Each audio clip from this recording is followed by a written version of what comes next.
Today we've got 5 grammar points that you are probably getting wrong. Now, I teach English every day and these are some of the most common mistakes I hear. Pay attention because you're going to be surprised and you're going to learn a lot, and in just a few minutes. But I promise you, we're going to take your English level up a notch. And by the way, this is just part 1 of 2 videos on this subject, so there'll be 10 grammar mistakes in all. So I'll put down a challenge for you. I'll start each grammar point with a sentence that has a mistake in it, and all you have to do is correct that mistake, okay? By the way, I'm in Paris today in front of the vertical garden. Yes, that's right, it's not the Eiffel Tower, but if you have a look, it's pretty nice.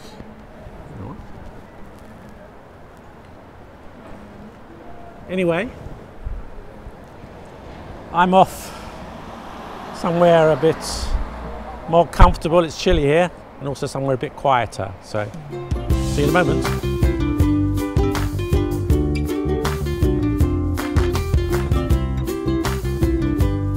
Hello and welcome to Let Them Talk. So, are you ready for the first grammar challenge? Can you correct this sentence? This is a 30 years old bottle of vintage wine. This is a 30 years old bottle of vintage wine. And the correct sentence is, this is a 30-year-old bottle of vintage wine. In English, when you say a number followed by another word, followed by a noun, the word before the noun is without S. Okay, that sounds a bit confusing, so maybe I haven't given you the best definition, but you'll see it very clearly if I give you some examples, okay? So you'll see what I mean.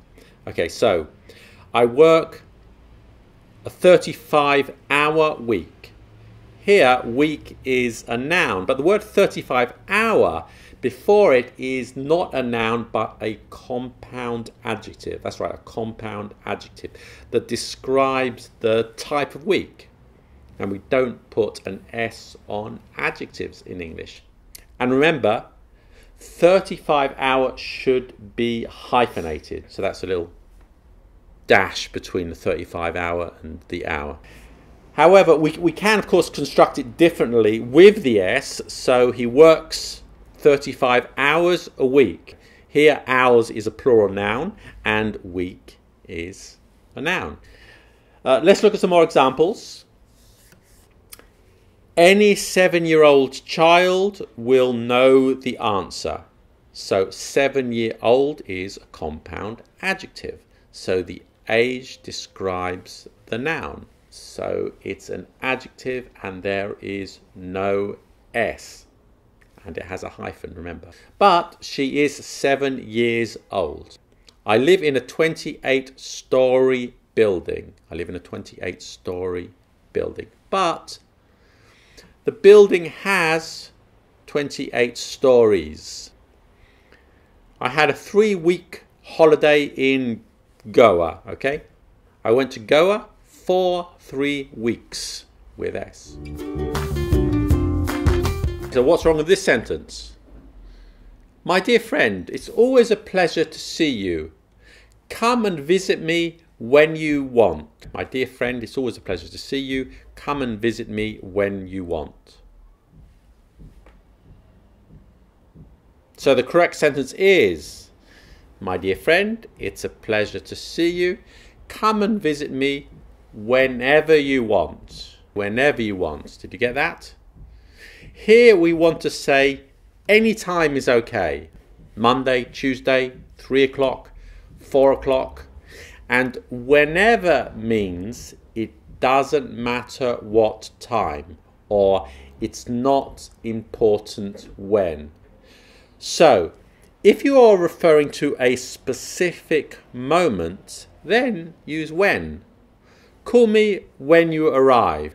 But if you're not referring to a specific moment, okay, if you mean any time is okay, then use whenever.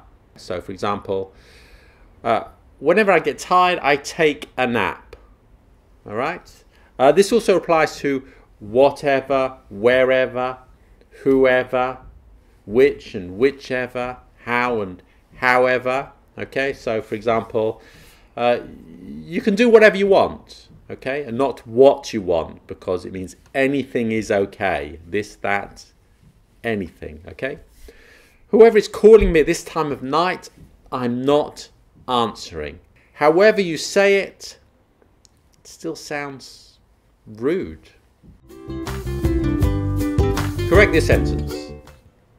This was a fantastic party we went to last week. This was a fantastic party we went to last week. So the correct sentence is, that was a fantastic party we went to last week. That was a fantastic party we went to last week. When we are referring to time in the present and future, we use this as the demonstrative pronoun, okay? I cannot wait until next month. This will be the holiday of a lifetime, okay? But use that to refer to time in the past. That was the best donut I've ever eaten, okay? That was an interesting thing he said. Okay, this rule also refers to plurals too. Use these for present and future, and those for the past with plurals. Okay, I'll give you an example to show you what I mean.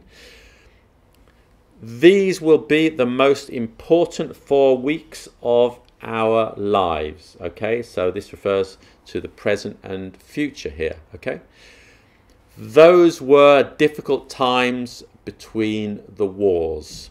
Okay, referring to the past, of course. Can you correct this sentence? I waited so long time for you. I waited so long time for you. And the correct sentence is, I waited such a long time for you. Such a long time. In English, you use so before an adjective or adverb.